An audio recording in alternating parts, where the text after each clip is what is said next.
Alors bonjour à toutes et à toutes. J'espère que vous allez très bien. Alors nous allons faire un petit focus rapide sur deux ou trois actifs financiers que j'ai détectés, c'est-à-dire deux ou trois petites configurations particulières que j'ai détectées sur les actifs cette semaine et que nous allons établir. Nous allons également établir les plans pour la semaine prochaine.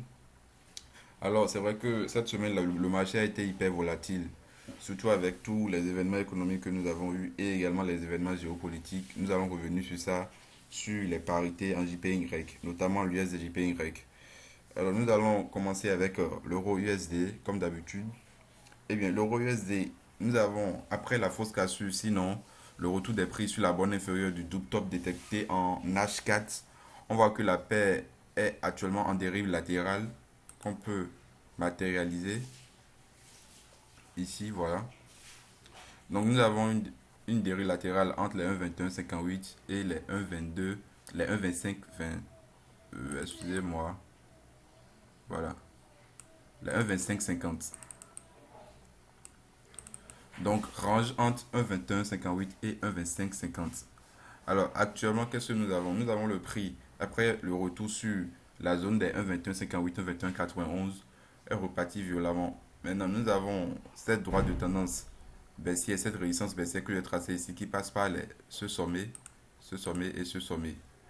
Maintenant, normalement, étant donné que nous sommes déjà à l'intérieur du range, il vaut mieux attendre et attendre carrément une sortie, soit par le bas, soit par le haut, pour pouvoir entrer sur cette parité, sur la parité euro-USD. Maintenant, il n'est pas impossible de chercher un point d'entrée sur de petites unités de temps, notamment en H1. D'accord? Voilà. En H1, qu'est-ce que nous avons? En H1, nous avons une petite tendance haussière qui a été cassée cette semaine. Ici, d'accord? Nous avons cette tendance qui a été cassée ici. Sinon, même ça formait un petit triangle symétrique dans le range, bien sûr. Donc, nous avons le premier objectif qui a été atteint ici, c'est-à-dire le 1,2300. Étant donné que c'est un chiffre, c'était un support également. C'est reparti et puis ça a cassé. Et là, nous sommes en train d'assister à une petite correction sur la parité euro-USD. Donc, après la cassure de cette droite de tendance, nous avons eu la première accélération, d'accord, la première vague, la correction et la deuxième vague. Et là, nous sommes en train d'assister à la troisième vague de correction. Maintenant, quel plan on peut établir pour la semaine prochaine? Normalement, comme je vous l'ai dit, on devrait attendre la sortie carrément par le bas ou par le haut pour pouvoir acheter. Maintenant, par le bas, c'est-à-dire la sortie de la zone 1,21,58, 1,21,91 pour pouvoir vendre ou pour chercher un point d'entrée à l'achat, attendre la cassure de cette droite de tendance, de cette petite résistance baissière tracée en H4. D'accord? Qui passe par ces sommets-là, ici et ici. Donc, plan à l'achat, attente cassure par le haut de la résistance baissière ici pour viser les 1,24,92, 1,25,50. Plan à la baisse. Là, actuellement, il n'est pas impossible de vendre puisqu'on a une trop petite tendance haussière qui a été cassée. Vendre ici, mettre le stop au-dessus de ce sommet. Voilà, mettre le stop au-dessus des 1,23,40 en haut ici et viser vente à l'ouverture du marché et viser les 1,21,92. Donc c'est quand même un bon ratio. Donc 91 pips contre 55 pips de stop. Donc c'est quand même un bon ratio. Donc voilà le plan sur l'euro USD. Vente à l'ouverture, viser les 1,21,91, stop au-dessus de 1,23,40. Pour le plan à l'achat, attendre la cassure de la résistance baissière pour pouvoir acheter et viser les 1,24,92 et les 1,25,50.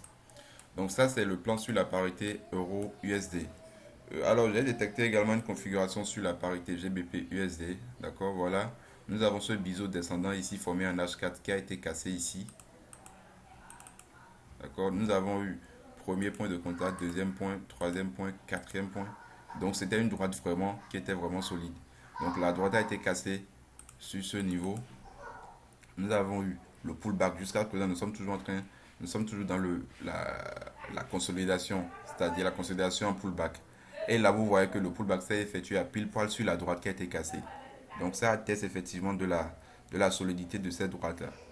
Et étant donné également que nous avons un bâton, une longue mèche ici, donc c'est éventuellement un point d'entrée à l'achat.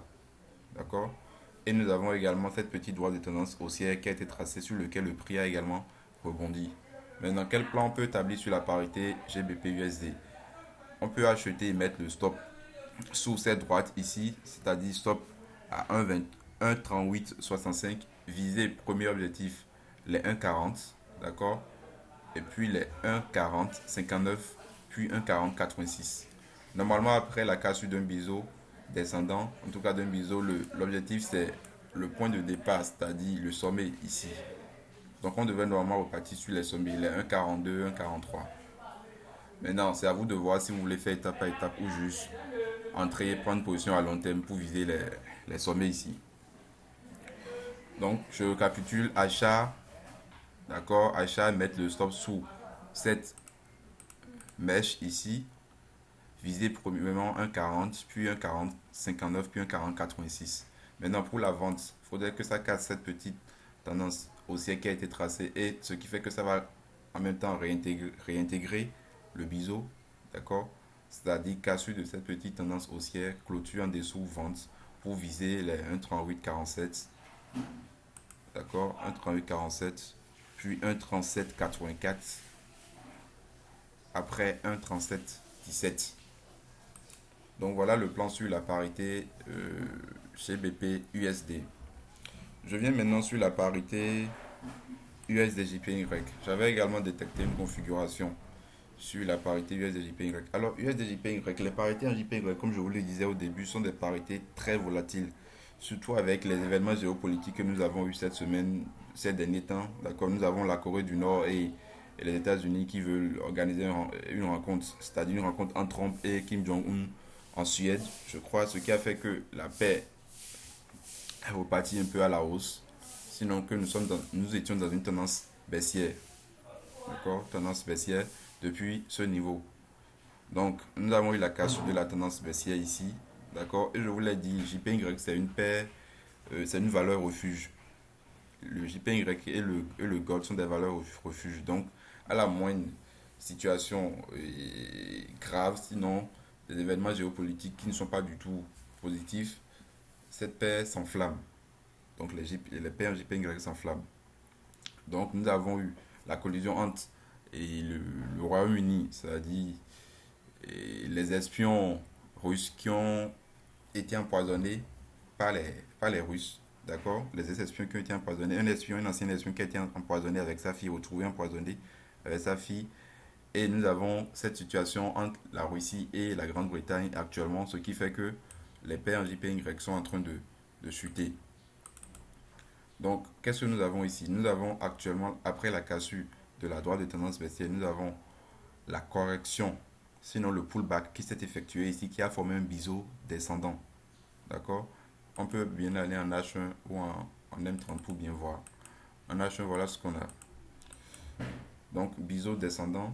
Donc, on attend la cassure par l'euro pour un achat. Viser d'abord les 106,46. 106,46. Puis les 106,96. Et le sommet ici, 107,25. Donc, 106,46, 106,96 et 107,27. D'accord?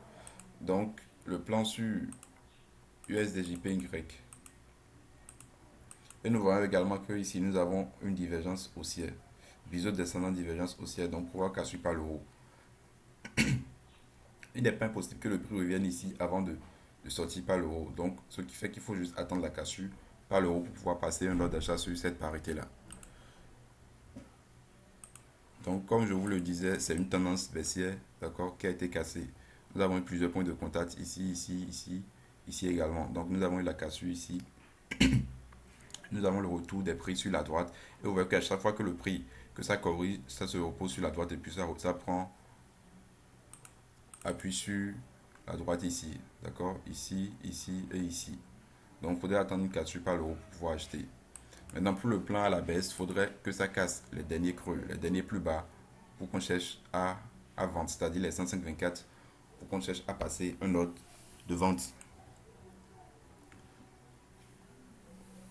Alors, je crois que c'est tout ce que j'ai à vous dire aujourd'hui. Je vous souhaite un excellent week-end. Bon, également la parité Euro-GBP, d'accord. Nous avons biseau ascendant plus biseau descendant plus divergence haussière, d'accord.